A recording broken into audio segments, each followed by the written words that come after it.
dia, irmãos. Bom dia a todos. Continuar nosso estudo em Gênesis, no seu capítulo 2, versículo 4 a 17. Antes da gente fazer a leitura, os irmãos podem abrir. Gênesis, capítulo 2, versículos 4 a 17. Vamos orar.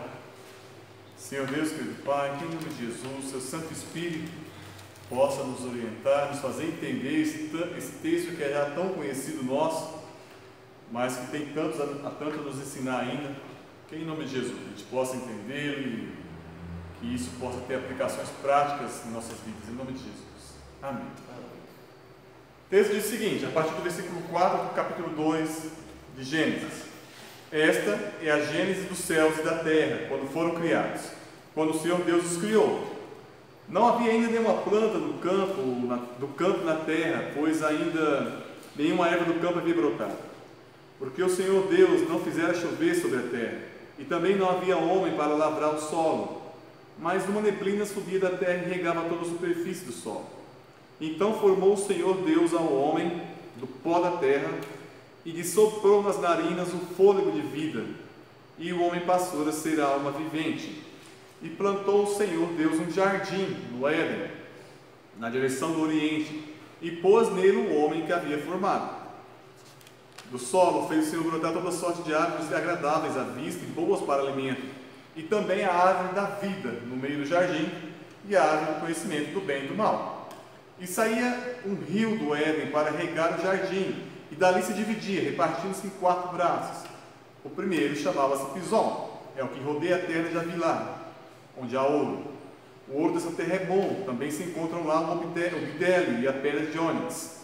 O segundo rio chama Gion, e é o que circunda a terra de Cush. O nome do terceiro rio é Tigre, é o que corre pelo oriente da Síria. E o quarto é Eufrates. Tomou, pois, o Senhor Deus ao homem e o colocou no jardim do Éden para o cultivar e guardar.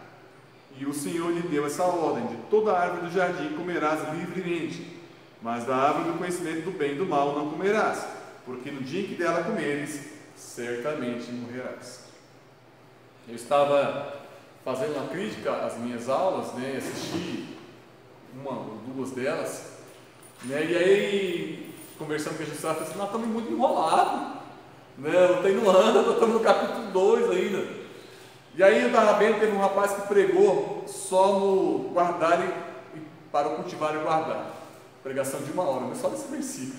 E aí nesse texto eu achei um teólogo que ficou 4 horas e 15 só nesse texto. Eu falei: não está tão enrolado assim não.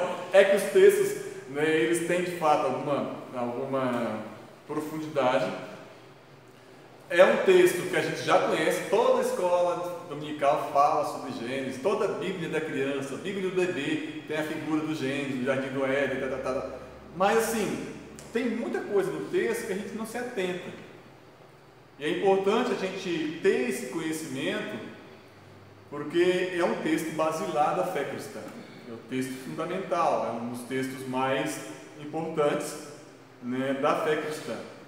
Mas eu vou dar uma acelerada, mas mesmo assim, não obstante toda essa argumentação, a gente vai dar uma acelerada para chegar pelo menos no capítulo 5, sei lá, de Gênesis, durante todo o estudo.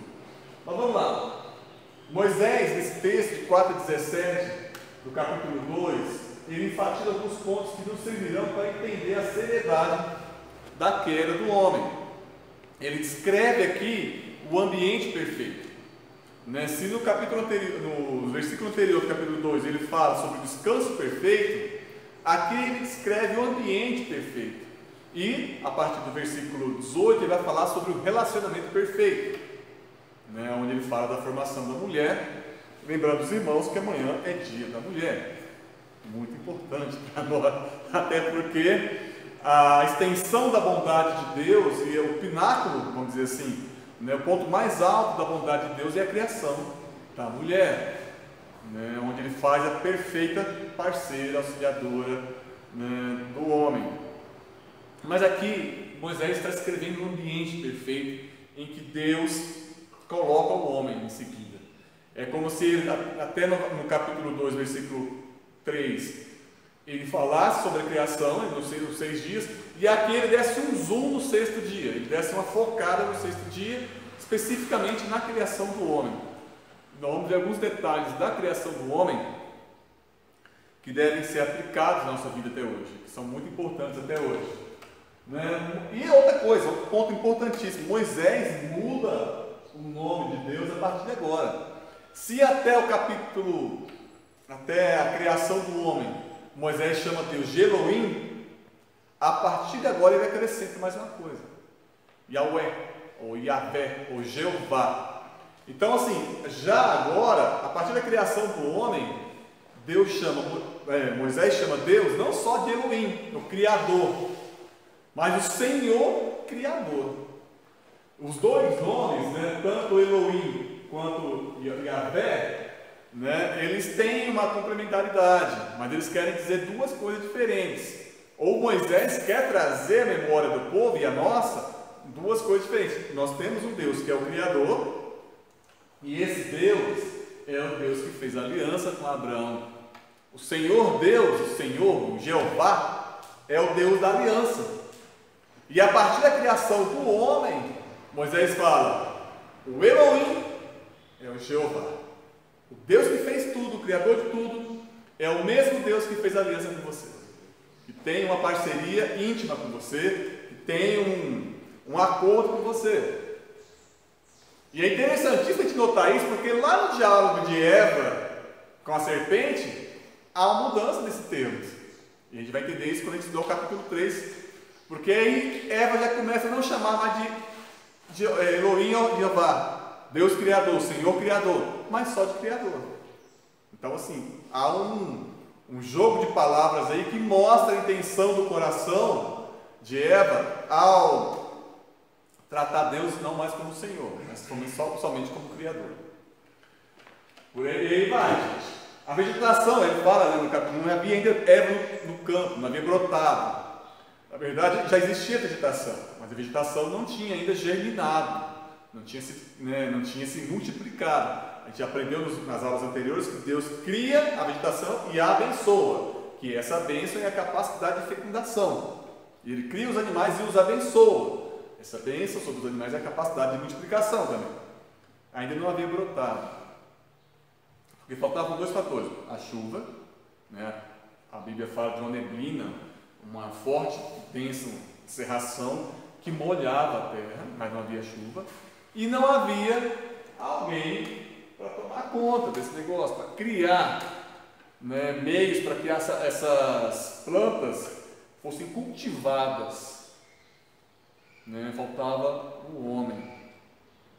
A Jussara, ela tem uma visão muito forte a respeito de homem. Ela fala que o homem não é um animal. Tem razão, né? Por mais que a gente dê no mundo, né, a realidade que a gente conhece na Terra é dividida em reinos, 3 reinos. Quem estudou biologia sabe isso: reino mineral, reino vegetal, reino animal. Perfeito? Só que o homem, ele reina sobre os 3 reinos. Ele reina sobre o vegetal, ele reina sobre o mineral e ele reina sobre o animal. Então ele não pode ser considerado simplesmente um animal falante.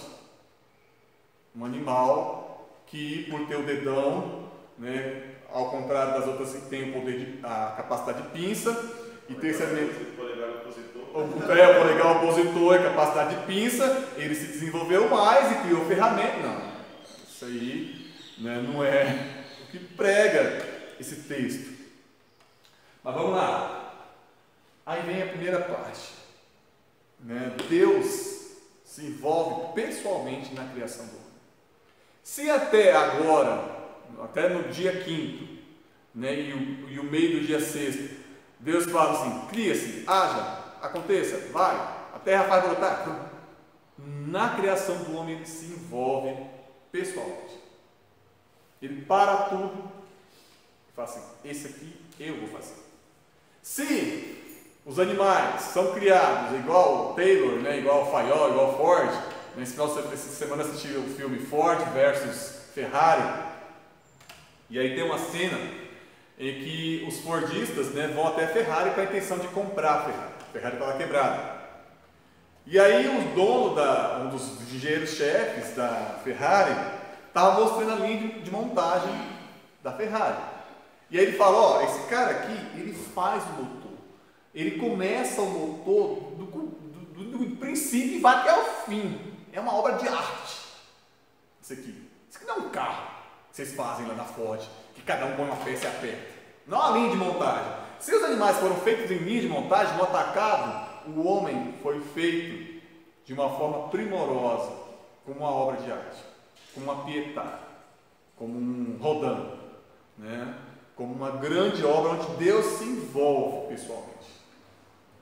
Né? Os animais a vegetação foi criada igual a gente faz carne no frigorífico, aos montes, de uma vez só. O homem não. O homem é uma obra-prima de Deus. E isso tem uma significância muito grande para a valorização desse ser, do homem. Né? O nosso corpo foi moldado. O termo aqui é como o oleiro que vai, esculpe. Né? E a gente tem que ter um cuidado com o nosso corpo. Nosso corpo é a residência do Espírito Santo. O nosso corpo, né, vai ser restaurado. Existiu até no século II, século III depois de Cristo, teses e teologias que falavam que o nosso corpo ia acabar, que o nosso corpo era desprezível, que o nosso corpo nós não tínhamos que tratar o nosso corpo, ou cuidar do nosso corpo, ou, né, as coisas terrenas possam desprezíveis. Então eu posso cuidar do que eu quero, eu posso me entregar a orgia, eu posso fazer o que. Não.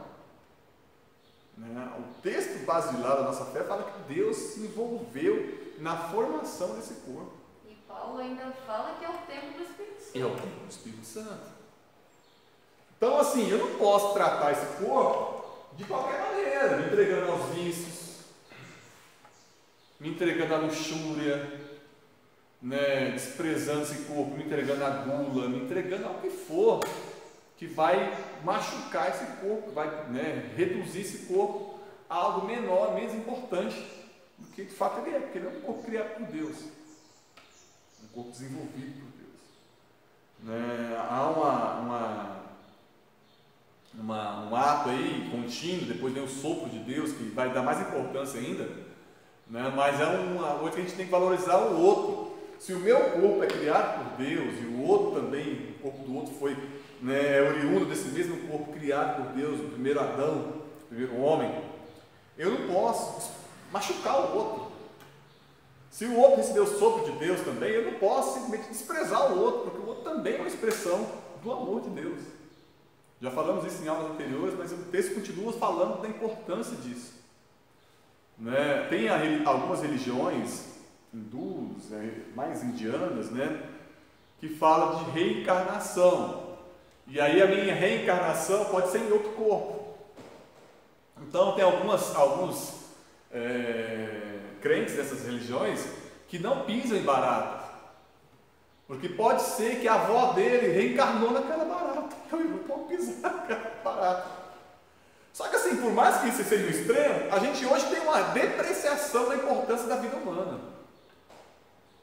Né? Onde eu posso bater no outro.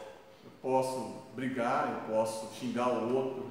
Eu posso, por ele ser mais velho, eu posso desprezá-lo. A criança, por ser mais frágil, eu posso, né, abusar dela, destratá-la. Então, assim, o cristianismo ele fala da importância de cada um dos seres humanos. Porque Deus nos criou. Mas também, existia naquela terra ouro, bidélio. Bidélio é uma resina aromática caríssima. Existia pedra de ônix. Só que Deus, né, formou o homem do material mais simples que havia, o pó da terra. Há um jogo de palavras aí. Adão foi feito de Adama, ou seja, Adama é terra. O Adão, que é o homem, né, o significado de homem, homem formado da terra. É o nome hebraico de nome Adão. Adão quer dizer homem. Tem ligação com a palavra Adão, que significa terra. Então nós fomos criados nem do ouro, nem do bidélio, nem da pedra de ônix. Nós fomos criados do pó da terra. Então isso fala do contraste que existe, Da mesma forma que existe uma coisa especial no homem, de ter sido formado por Deus, nós não somos nada, porque nós somos formados do pó. Nós somos especiais porque temos uma alma vivente, mas também não somos, nosso corpo não é algo tão valoroso porque eu fui criado do pó. Então vamos entender um pouco mais desse contraste mais para frente. Mas nos chama a atenção o fato de nós termos sido criados do pó para umas situações que existem hoje. Que passou até no Fantástico, há uns 3 domingos atrás, da ênfase exagerada que há no cuidado do corpo humano, do corpo nosso, da vaidade. Mulheres se matam enxertando em si aquele gel, silicone industrial para ter mais bumbum, para ter mais seios. Tem uns negócios que os caras fazem na cara, chamada harmonização facial, caríssimo. Às vezes fica horrível, chama de demonização facial, porque fica um demônio o cara. Né? Teve até um padre famoso aí que fez, fica horrível. Né? E homens também, essa mulher na homem que fica. Eu estava na sexta-feira na academia, tinha um cara lá que ele gritava, que aquilo tem que estar. Aqui até um instrutor, tem um instrutor que olhava para mim assim, o cara assim, olha moço, me perdoa, eu queria evitar, mas eu não tenho como. Mas homens que se veneram, que abusam da academia e faz três levantamento de peso no bíceps e mata os peitos, fica assim, pô, eu sou o cara. Esse corpo foi feito do pó. E a gente não pode venerar o corpo. O problema é a adoração ao corpo. Não é que a gente não precisa respeitá-lo, não é que não possa fazer o exercício, cuidar do corpo. Sim, afinal de contas é o templo do Espírito. Mas eu não posso adorar o corpo. Investir nele as minhas economias, o meu tempo, me dedicar a ele toda a minha... Virou idolatria. Exatamente. Virou idolatria porque as pessoas até vai para o anabolizante e aí vira isso que você está falando, vai lá na frente do espelho, eu sou o cara. E o anabolizante traz isso. Então é a mesma coisa de uma droga. Exatamente. Ele traz. E aí eu vou destruindo o corpo. Ele é um super-homem. E esse conceito de super-homem, né, de Nietzsche, né, também? O super-homem, o conceito é de Nietzsche, é de um cara que não cria em Deus, que achava que o homem era a solução para o próprio homem. Então, assim, a gente precisa estar atento a isso. Vamos lá. E aí sopra o sopro da vida, né? Forma, né, o homem completo. E aí, gente, mostra uma relação de intimidade muito grande. Que Deus, é como se Deus se aproximasse do rosto do homem e soprasse ali. É uma proximidade quase que de um beijo. Não é um beijo. A Bíblia não fala de que Deus igual a Branca de Neve, né? Acordou o homem com um beijo. Mas há uma relação, né, muito próxima ali entre o homem e Deus. Onde ele se aproxima do homem. Isso mostra, né, a intenção de Deus, o objetivo de Deus com o homem, de ter uma relação próxima dele. É isso que essa questão de se aproximar, do soprar, do criar com a própria mão. Deus está falando assim, eu estou fazendo algo, alguém aliás, para que eu tenha uma relação diferente do resto de tudo. O resto de tudo eu não me envolvi tão pessoalmente. Há um envolvimento próximo, há um envolvimento pessoal de Deus com o homem. E aí, né, ele sopra, e quando ele sopra, o sopro de Deus traz ao homem a imagem e semelhança dele. Então assim, Deus imputa ao homem características que só o homem vai ter. Já falamos nas aulas anteriores. Esse sopro, há uma alma vivente diferente do resto. O espírito, né? O espírito é diferente. E daí depois, quando a gente vai olhar lá, ele fala, importa que os meus adoradores, ou que os adoradores o adorem em espírito e verdade. Né? E aí quando o homem cai, fica só na carne, esquece disso. E assim... Aí que a gente entende quando Jesus fala que importa nascer do espírito, né? Ele fala, tem que nascer de novo. Como nós está morto, né? O espiritualmente está morto, está vivendo pela carne. Quando nasce do espírito, começa a ter relação com Deus novamente. Sim, vamos falar disso quando ele fala certamente morrerás. Mas há uma fagulha de Deus vivendo em cada um de nós. Há uma presença de Deus. E a gente herda isso. Esse imago Dei é herdado de Adão. E a importância, a gente herda o imago Dei, a imagem de Deus, a gente herda também tudo que Adão fez. Porque muitos falam assim, mas o que eu tenho a ver com Adão? É uma das questionamentos que muitos fazem. Essa historinha aí. Hã? Eu nem conheci Adão. O que eu tenho a ver com isso? O que eu tenho a ver com o pecado dele? Tem a ver que Adão nos representa. Nos representou ali no Jardim do Éden. Eu quero dizer, que meu pai chama Adão. Ah, é? Então você tem uma relação muito próxima com Adão. No seu caso, especificamente, você tem uma relação muito próxima com Adão. Né? Mas vamos lá, agora vemos as tais árvores. Né? O texto fala que Deus plantou várias árvores. Árvores bonitas, árvores com frutos deliciosos, frutos agradáveis. Né? Todas as árvores tinham frutos agradáveis, inclusive a árvore do conhecimento do bem e do mal. Era uma árvore boa, o texto fala isso, mais na frente. E aí ele planta duas árvores no meio do jardim: a árvore da vida e a árvore do conhecimento do bem e do mal. A árvore da vida, ela tinha poder, ou ela tinha a incumbência dela, vamos dizer assim, era de dar vida, né, de prolongar os anos. E a árvore do conhecimento do bem e do mal, ela tem uma característica muito própria. Ela é a criação da primeira lei moral de Deus. Se Deus criou na criação dos cosmos as leis físicas, lei da gravidade, da causa e efeito, e diversas leis que regem, a lei que rege o movimento dos cosmos, tudo isso estava criado. Aqui, na criação do homem, ele cria a primeira lei moral. Então o homem já nasceu moral, já nasceu sabendo que existia algo que ele deveria fazer e algo que ele não podia fazer. Né? A lei moral é assim, o que é certo e o que é errado. E ele cria a primeira lei moral falando, vou criar todo um jardim, vou colocar aqui. Né? O homem não foi criado no jardim, outra coisa importante, o homem foi criado no campo, e aí Deus trouxe para o jardim. O homem não pode falar assim, eu sou cidadão do jardim do Éden. Não é não. Deus criou fora e colocou lá.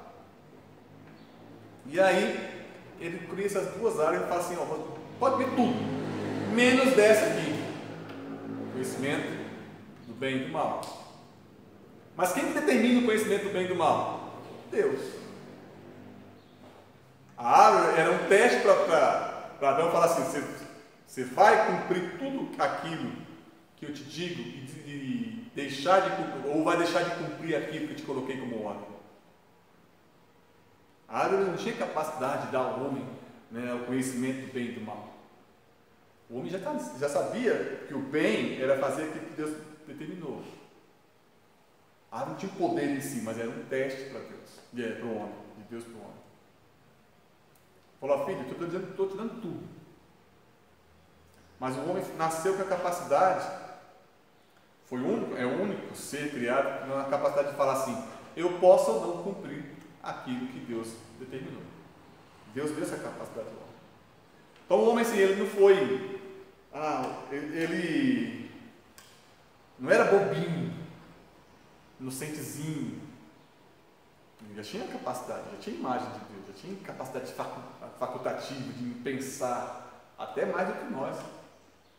Nós perdemos muito da nossa capacidade de inteligência na queda. Ele usava 100% do cérebro dele. A gente que só usa no máximo 5%. Ele tinha uma capacidade. Né? Deus criou um ser voluntário, com vontade. Né? Vamos afundar mais nesse texto. Árvore do conhecimento do bem e do mal. Eu coloquei a mesma árvore porque assim, não fala que não eram árvores, não era tão assim, não. Eram árvores. Só que ele falou, dessa aqui você não vai comer. Isso é importante a gente entender lá na frente. A vontade de Deus para a nossa Quando você estuda isso aqui, é bem complicado, porque poucos se arriscam a falar por que Deus plantou as duas árvores no centro do jardim. Podia ter colocado o conhecimento no meio, lá no fundão, assim, né? Para Adão nem lá. Mas ele coloca na frente. Aí tem um teólogo, que eu não quero nem. Eu vou arriscar falar o nome dele, Dietrich Bonhoeffer. Eu acho que não sei, é alemão. É alemão. Ele morreu debaixo da garra de Hitler, nazista. Está no final da guerra. Acho que é Dietrich Bonhoeffer. Bonhoeffer, eu não quero arriscar o nome. Uma coisa assim. Mas é um alemãozinho lá, teólogo muito famoso, que tem um nome complicado. Ele fala que Deus plantou essas duas árvores para mostrar que o centro do mundo, o centro não era o homem. O centro são duas coisas: a vida que Deus dá, a árvore da vida, e a obediência a Deus, que era representada pela árvore do conhecimento do bem e do mal. Então, se você quer viver no centro da vida, se você quer ter de fato uma vida com propósito, você tem que ter a vida que Deus dá e obedecer ao senhorio de Deus. Diga. E a gente vê quando encerra o livro de Eclesiastes, Salomão coloca esse tipo de situação. Ele chega à conclusão desse fato de viver isso, que é a vida que Deus deu, mas temer ao Senhor. Exatamente. E é o princípio da sabedoria. E é o princípio da sabedoria. Então a sabedoria não vem do próprio homem, que isso é o pecado. Né? Conhecimento do bem e do mal é ruim? Não. Quem disse que é? Discernir o que é bom e o que é ruim? Não é ruim. Só que discernir isso por si próprio é que é o problema. Deus ia diariamente discipular Adão. Tinha encontros com ele. Conversava com ele. A referência de bem e do mal, para Adão, ela não podia ser autoconquistada, mas ela tinha que ser trazida por Deus. E aí, quando Adão come do fruto da árvore do conhecimento do bem e do mal, ele fala: não, eu quero ter a minha própria opinião sobre o que é bom e o que é mal. A gente pode entender como o pai fala para o filho, né? Não use drogas. Isso vai te fazer mal. Exato. Não use. Aí o filho vai lá e, não, eu quero saber se faz ou não. E aí ele se lasca, porque entra num caminho que é difícil sair. Ontem eu estava assistindo uma pregação do Luciano Subirá, e ele fala assim que ele estava de 3 dias de jejum. A gente está fazendo jejum até meio-dia hoje, né? Eu sabe. Ele vinha de 3 dias de jejum, e oração, e leitura da Bíblia, e tal. Aí ele escuta o Espírito Santo falando para ele: você está servindo errado. Aí ele revolta, o Luciano Subirá, pastor, ele fala assim: mas que Deus é esse? Quer mais ainda? Já estou com 3 dias sem comer, orando e lendo a Bíblia, você é um Deus muito exigente. Aí ele escuta o Espírito Santo e fala assim: sim, eu sou. O nosso Deus é um Deus muito exigente. Ele exige muito de nós. Mas essa exigência não é um capricho de Deus. É da mesma forma que o pai e a mãe exigem do filho. A mãe da Jussara era exigente. Até dela. Criou essa criança aí. Graças a Deus. Mas a exigência de um pai em relação ao filho não é porque o pai quer desfrutar de um poder maquiavélico, ditatorial sobre o filho. É que ele quer que o filho se desenvolva da melhor maneira. Então a gente serve a um Deus exigente. Quando ele exige obediência total, é porque ele sabe que a obediência total vai nos trazer bênção. Mas a gente questiona a Deus. Mas vamos falar disso mais para frente ainda. Então assim, conhecer o bem e o mal não é mal em si, mas estabelecer por si próprio, né, o que é bem e mal, isso é mal em si. E muitas vezes a gente faz isso. Muitas vezes. A gente quer terminar a nossa vida. Deus usava para ensinar ao homem a diferença do certo e errado. A árvore não tinha esse poder, mas seria usada para Deus, por Deus para isso. E aí, vamos sair um pouquinho das árvores, depois a gente volta nelas. Ele faz uma descrição do jardim. Não sei quantos viram, o Papa esteve agora, recentemente, antes de ontem, deve estar hoje ainda. Aonde? Os irmãos assistiram? Não? Vocês não estão assistindo televisão, os programas de jornalismo? O Papa está indo no Iraque. Ele teve ontem um encontro com o Ayatollah Máximo lá no Iraque, já tem uns 90 anos, né, eu acho. Parece até que já morreu. Não sei quem viu a cena, mas ele parece que já morreu, o cara com o olho fundo, assim, aquela barbona. Parece que sentaram um cadáver e colocaram na frente do Papa.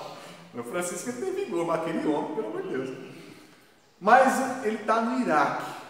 E aquela terra, né? Aquela terra é muito seca. Tem uma cena que eles mostram a cidade de Ur, onde acham que é a cidade de Ur, a cidade de Abraão.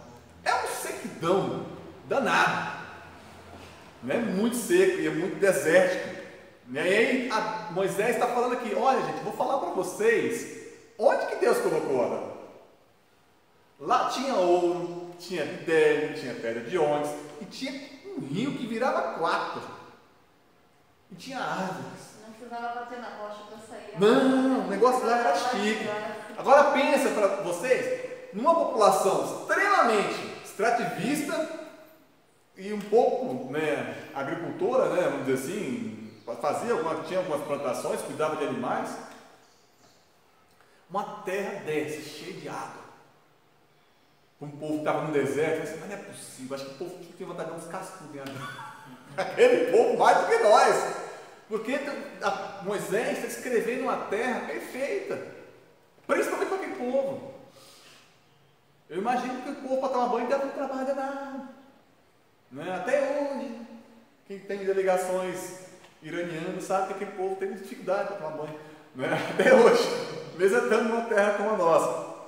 Então, assim, Deus descreve Moisés descreve um mundo perfeito para mostrar um pouco da consequência e da ingratidão do homem ao ter rejeitado aquilo, né, o Criador daquilo, quando ele toma o fruto. Né? A descrição do Éden coloca em evidência a ingratidão do homem. Né? Quem ontem estava fazendo caminhada ali por rumo do Cedro, né? E aí, ali, geralmente eu caminho ali por volta de 5h30, 6 horas, 6h30, 7 horas da noite. Geralmente dá para ver o pôr do sol. E ele nunca é igual. O sol fica diferente, a nuvem, é sempre bonito. Né? Se você acha essa terra bonita, essa terra não é fruto, né, que a gente conhece, ela não é fruto da bondade de Deus, né? Ela é fruto do juízo de Deus. Depois do dilúvio, né? Depois da queda. E ainda assim, pela misericórdia de Deus, ela é isso que a gente vê. Muito bela. Agora pense a terra antes da queda. E aí pense o espaço reservado, especial, uma região chamada Éden, onde Deus planta um jardim. Então era um lugar muito especial, muito bom. Né? Deus tinha planos muito bons ali para o homem, que deveria cultivar e guardar. Vamos abordar ponto a ponto, depois junta tudo. Cultivar e guardar. É engraçado porque guardar alguém que possa afetar aquele lugar. E provavelmente não eram os animais. Se existia a árvore do conhecimento do bem e do mal, já existia a figura do mal. Então o homem tinha que guardar aquele lugar e cultivar aquele lugar. Então, é no cultivo do Éden, trabalho, e no relacionamento com Deus, que o homem amadureceria e encontraria sua realização, propósito e significado. Qual que é o propósito maior do homem? Você sabe? Glorificar a Deus. Glorificar a Deus e gozá-lo para sempre. Perfeito. Mas existia um subpropósito, que era guardar e cultivar. Se o homem foi feito para glorificar a Deus e gozá-lo para sempre, era no trabalho e no relacionamento com Deus que ele desenvolveria esse gozo. E ele daria glória a Deus. E ele glorificaria a Deus. É no zelo pelo jardim. E é importante a gente lembrar que cada um de nós tem um jardim para cuidar. No nosso trabalho, na nossa casa, dos nossos filhos. O nosso corpo. Né? A nossa relação com Deus. Nós temos jardins para guardar até hoje. A nossa igreja, né? A nossa comunhão com os irmãos. E a gente pode simplesmente estar desprestigiando esse cultivo, esse mandato cultural. O nosso trabalho deve ser para glorificar a Deus. Isso está muito presente na teologia reformada e a gente fala muito pouco sobre isso, nos nossos sermões, nas nossas aulas. Que eu devo glorificar a Deus no meu trabalho, no meu cultivo. O trabalho e as relações com Deus desenvolveriam o homem. Só que o homem tomou um outro caminho. Ele queria tomar conhecimento do bem e do mal por um outro caminho, que tirava Deus. Da árvore do conhecimento do bem e do mal não comerás. Não é dada a razão disso. O homem deveria obedecer pelo simples fato que Deus mandou. Então a nossa ética, ela não é uma ética autocentrada ou homocentrada, mas ela é uma ética teorreferente. A nossa ética, ela precisa vir de Deus. Ela deve vir de Deus. Então o que é certo e errado? Não é o que eu sinto que é certo e errado. Não é aquilo que me dá prazer. Não é aquilo que eu acho que é certo e errado. O que é certo e errado na criação dos filhos? Não é aquilo que eu penso que é certo e errado. Porque se eu for para a psicologia, né, eu estava assistindo o Marcos Granconato, um pastor, falando sobre isso, e ele fala que um psicólogo chegou nele e falou: olha, né, a gente não pode falar não para os nossos filhos. Porque quando você fala não, você imputa ao seu filho um trauma. E se você várias vezes fala diversos nãos, você cria uma criança traumatizada. É o ensino do diabo, né? Aí o pastor fala para ela assim: pois Deus não sabia disso? Porque os 10 mandamentos é tudo não. Gente, se nós tirarmos o foco da teorreferência, da palavra de Deus, daquilo que Deus ensina, e colocar o foco em nós mesmos, nós vamos criar crianças birrentas, autocentradas, egocêntricas, egoístas, violentas. Os tais mimizentos que existem hoje. Eu não. Eu escuto direto. A geração de hoje é muito mimizenta. A geração de hoje é muito florzinha. Quem criou a geração de hoje? Quem que é o culpado? Eu não posso falar para a escultura que ela é feita por causa da culpa da pedra. Nós que deixamos de ser teorreferentes e criamos nossos filhos de acordo com a nossa vontade. E Deus fala: se comer dessa árvore, certamente morrerás. Tira a teorreferência da criação dos seus filhos. Tira a teorreferência do seu labor diário, do seu trabalho. Tira a teorreferência da sua relação com a sua esposa. Certamente morrerás. Tira. A palavra é clara, muito clara. É eu deixar de ser teorreferente, eu tirar minha ética da palavra de Deus, daquilo que determina, e fazer minha ética própria, e conhecer eu o que é o bem e o mal, como Adão quis conhecer, e certamente morrerei. Certamente. E ontem eu estava ouvindo a morte, né, o cara fez uma comparação engraçada.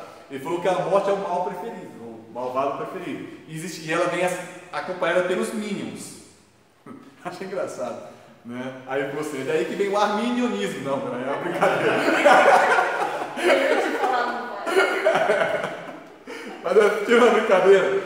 Mas ele fez ele faz uma comparação interessante, porque ele fala dos asséculos da morte. E a morte não vem, né, sozinha, e a morte não vem primeiro. A morte vem acompanhada da angústia, a sécula dela, da dor, da depressão, da raiva, do isolamento, da solidão. São as séculas da morte. Assim, hoje a gente vive, de repente, a gente vive trombando com um minion desse. Não sei quantos assistiram o Malvado Preferido, acho que a maioria assistiu. Favorito, é? Preferido não, favorito. Né? A gente vive trombando as séculas da morte. Vive trombando. Por quê? Porque a gente quer fazer aquilo que é a minha vontade. Eu quero ter a minha própria referência do que é o certo. Então, o certo é aquilo que me dá prazer. Ah, não, Deus ele falou isso aqui, mas dá para dar uma mudadinha. Certamente morrerás. Dá para dar uma adaptada. Certamente morrerás. Dá. Né? É bem interessante, vamos continuar no texto. Né? Nisso consiste o amor a Deus, obedecer aos seus mandamentos. E os seus mandamentos não são pesados. 1 João 5,3. Deus colocou um monte de árvore, todas, inclusive do conhecimento do bem e do mal, com frutos deliciosos, muito bons, agradáveis. Ele podia ter comido de todas as outras árvores, mas ele quis pegar aquela. E a gente não faz isso o tempo todo? Deus te deu uma relação com os irmãos, uma relação legal, com irmãos criados em Cristo. Aí você quer ter uma amizade com o outro lá que usa droga, ou que... Você pode ter, mas peraí, Deus está te dando um negócio perfeito, a comunhão entre os santos. Eu estava assistindo uma pregação de um pastor, a gente estava assistindo, eu estava ouvindo lá, eu estava na sala, eu estava na outra extensão da sala. Aí o pastor falou assim: olha, casar com uma pessoa, ter um cônjuge que não é da igreja, é pecado? Ele falou assim: pode até não ser pecado, mas é uma burrice. Eu falei, faz sentido. Porque Deus está te dando um monte de fruta boa. Aí você quer a fruta que não pode. Pelo simples prazer da transigência, pelo simples prazer de transgredir. Por que uma criança bate na outra? O que ela ganha com isso? O que ela ganha com isso? É o eu, né? Ela ganha com esse simplesmente o prazer de transgredir. E a gente faz muitas vezes um adultério. Você tem uma baita da mulher em casa. Deus colocou na sua vida para te dar prazer, para que você cresça, para que você tenha uma comunhão perfeita com ela. E aí eu olho para a árvore. Deus te dá um trabalho. E aí você quer crescer de uma maneira injusta, ou incorreta, ou ilegal. Certamente morrerás.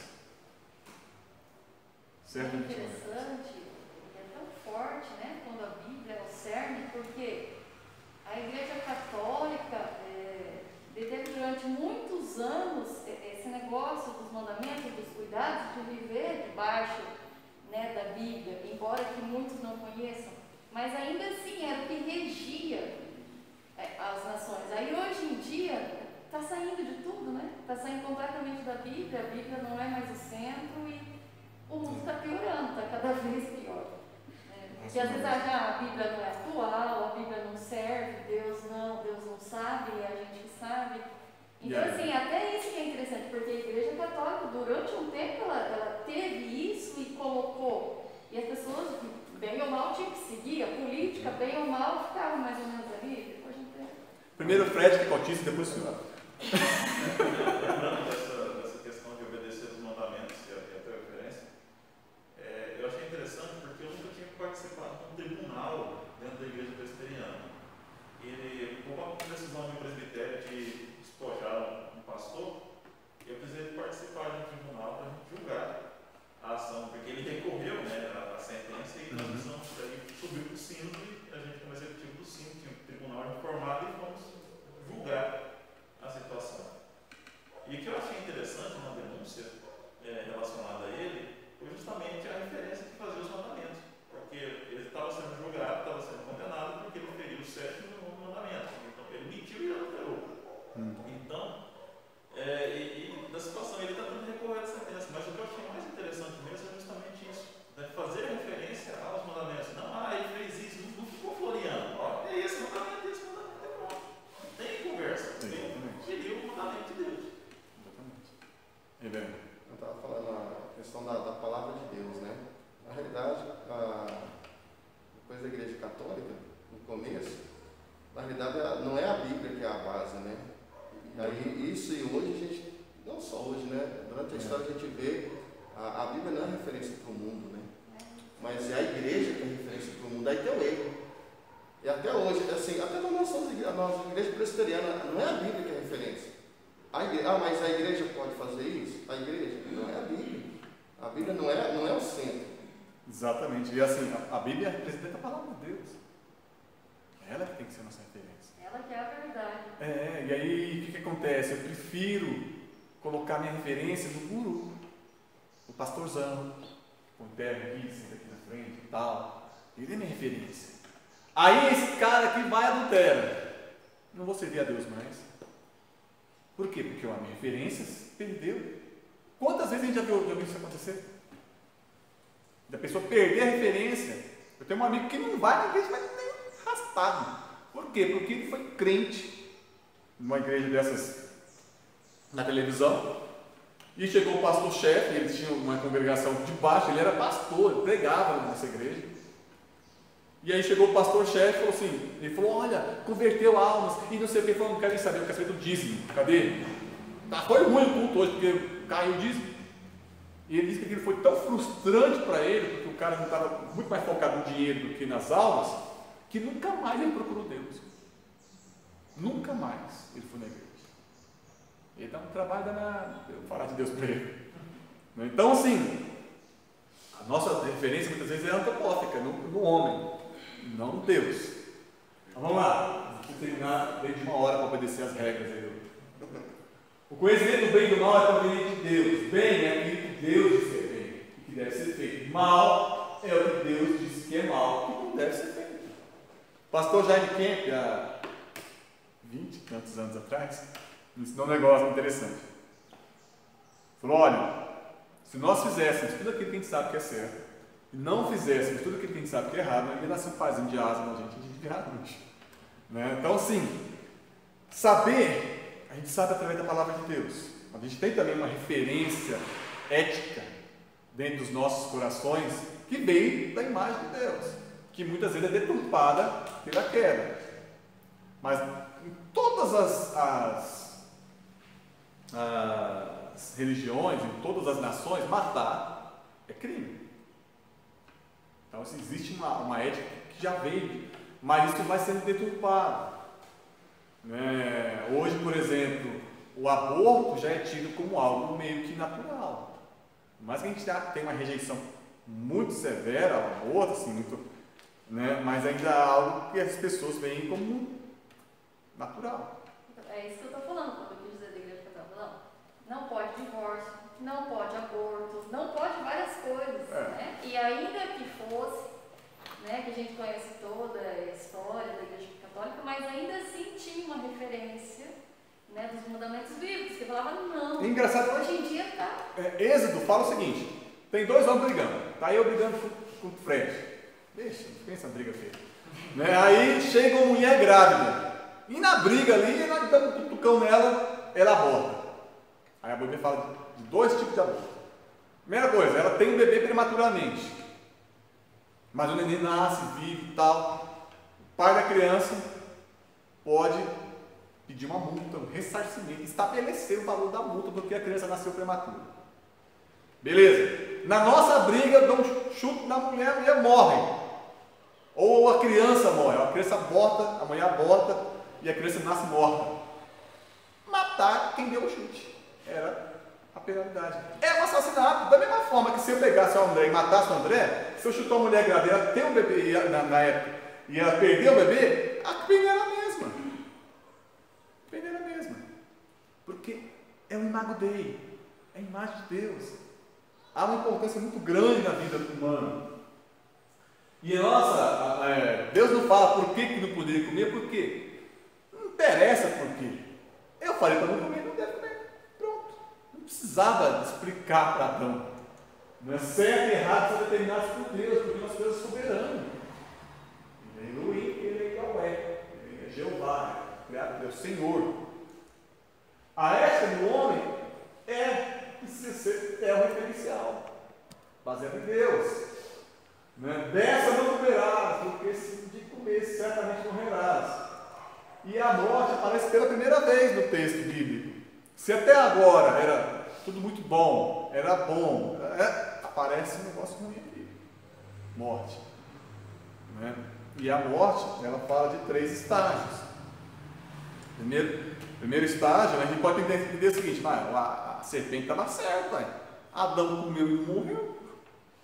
Porque se fosse literal, Adão tinha que comer igual a Branca de Neve, mordeu a maçã, tá bom. Mas não.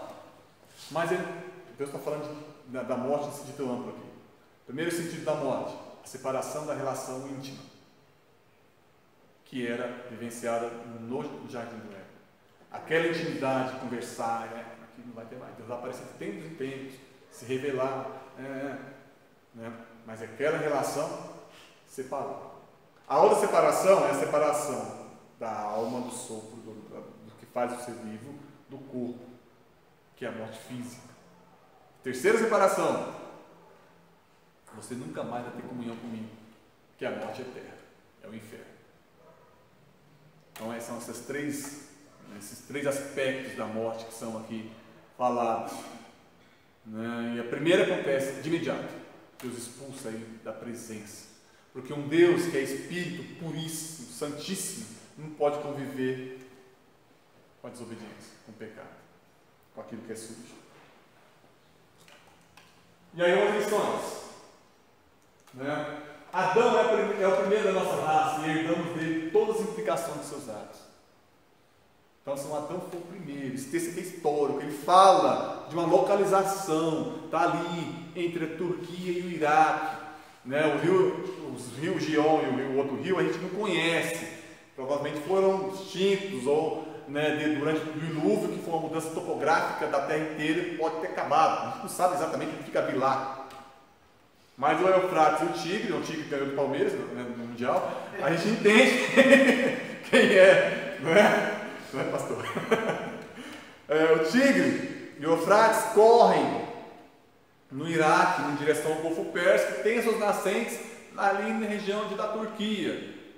Então, assim, é uma referência, geográfica, mostrando que isso aqui é histórico. Existiu um Adão, que é o nosso representante, que foi o nosso representante, e dele recebemos as implicações de todos os seus atos. Diga. E às vezes a gente fica pensando, mas por que eu herdei de Adão? Se a gente pensar que quando Adão comeu, o que morreu dele? Morreu o espírito. Os olhos dele se abriram para quê? Falaram, seus olhos se abriram. Na Bíblia fala, se abriram para a carne. Então agora ele não é mais um ser espiritual. É aí que tem separação. Então, todos nós que nascemos, a gente começa a nascer da carne. Porque Adão não era mais um ser espiritual. Exatamente. Aí por que Jesus é diferente? Porque Jesus não nasceu só da carne, ele nasceu do Espírito Santo. Então assim, é isso que a gente entende. Mas por que eu estou herdando de Adão? Porque Adão morreu lá e todos nós começamos a nascer através da carne, esquecemos o Espírito. A gente só se dá conta que tem um Espírito a partir do momento que a gente se converte. Ele foi gerado do Espírito Santo, né? A Bíblia fala. Jesus foi gerado pelo Espírito Santo. E a gente não. Diga, frente. Falando aqui a respeito de Gion, não temos referência, mas como essa estou aqui perto da terra de Cush, Avilá, Sul, é ali no leste do Sudão, Etiópia. Isso. Os cuxitas, são ali perto do Egito e tal. Você conhece, né, Fred? É da terra, oriunda da manhã. Mas falando a respeito do que a Jussara falou, 1 Coríntios, capítulo 15, por Deus, irmãos, acompanhe, 44 e 47 diz o seguinte: semeia-se corpo natural, ressuscita-se corpo espiritual. Se há corpo natural, há também corpo espiritual. Pois assim está escrito: o primeiro homem, Adão, foi feito alma vivente. O último, Adão, porém, é espírito vivificante. Mas não é primeiro o espiritual, sim natural, e depois espiritual. O primeiro homem formado da terra é terreno, o segundo homem é do céu. Como foi o primeiro homem o terreno, tais também são os demais, homens terrenos. E como é o homem celestial, tais também os celestiais. Assim como trouxemos a imagem do que é terreno, devemos trazer a imagem do que é celestial. Nascemos de novo. Só que agora não do homem carnal, é do homem espiritual, do homem celestial. Adão nos representou? Sim. Mas se Adão nos representou, Cristo também nos representa. Da mesma forma que eu sou representado por Adão na queda, eu sou representado por Cristo na ressurreição, na vida perfeita. Se Deus se frustrou com Adão, Deus teve plena alegria com Cristo. Cristo, ele não veio em forma de cordeirinho ou de leão, porque ele veio para nos representar. Ele veio em forma humana. E ele é o homem perfeito de Deus. e o Deus perfeito dos homens. Traz em si essas duas características. Né? E ele nos representa a partir do momento que nós somos alcançados pela sua graça. E a outra coisa que fica de lição: não dá para ter relativismo moral. Ah, o que é certo e errado? Ah, é relativo. Relativo nada. Certo e errado é o que Deus determina que é certo e errado. Não existe relativismo moral. Relativismo moral nos leva de novo a comer da maçã, a comer do fruto, né? A desviar da vontade de Deus. A viver nesse mundo que a gente está agora. Exatamente. Certamente morrerás. Então, assim, não existe relativismo. Certo é o que Deus diz que é certo, errado é o que diz Deus que é errado. E isso, gente, não é como diz em 1 João 5,3, não é pesado. Viver debaixo da obediência a Deus não é um peso. É leve, é suave. Porque a obediência a Deus é o bem para a gente. A gente Grande. não tem atenção nisso. Inclusive, aqui na Terra. Não? Se obedecer, isso vai estar trazendo benefício a nós mesmos. Exatamente. Por isso que o mundo está todo deturpado, porque Não obedece. falaram de lado, aí vem como foi citado agora há pouco, mesmo os mais antigos que tinham misticismo e tudo, mas viam uma cultura que obedeciam às ordens de Deus. Sim. Filho respeitar o pai. Diga então. O peso que há é porque é contra aquilo que a gente quer fazer de errado. Do nosso desejo maligno. Nós dizemos, por isso que é pesado, porque a gente é para fazer uma coisa que é contra aquilo que nós estamos querendo, aquilo que nós achamos que é certo. Aí então a gente acha pesado. Porque a gente não quer se entregar completamente à obediência, né? A gente quer ter a nossa própria vontade, e aí a gente deixa de estar no propósito, no centro. O centro do jardim, o que é? A vida que vem de Deus e a obediência a Deus. É o centro da vida. A gente precisa estar nesse centro, se a gente quiser ter vida em plenitude. O homem não nasceu no Éden, mas será convidado a retornar. E aí a gente vê lá em Apocalipse 2,7, o texto inteiro já diz: ao que vencer, dar-lhe-ei a comer da árvore da vida. Está no paraíso de Deus. A árvore não foi quebrada, não foi cortada, só não é mais acessível. A árvore da vida está lá, plantadinha. Ela não secou igual a figueira, que não deu fruto, mas ela está lá. Só que existe uma única porta para ela: Cristo. O acesso à árvore da vida é um só: Cristo. A gente está com essa árvore plantada, a gente tem um paraíso nos esperando, um Éden nos esperando. A gente precisa entrar pela única porta, um caminho estreito, uma porta pequena, mas é a única, que é Cristo. E aí a gente vai deixar, né, a herança de Adão e desfrutar da herança de Cristo. Amém? Fred, ora para a gente, para encerrar.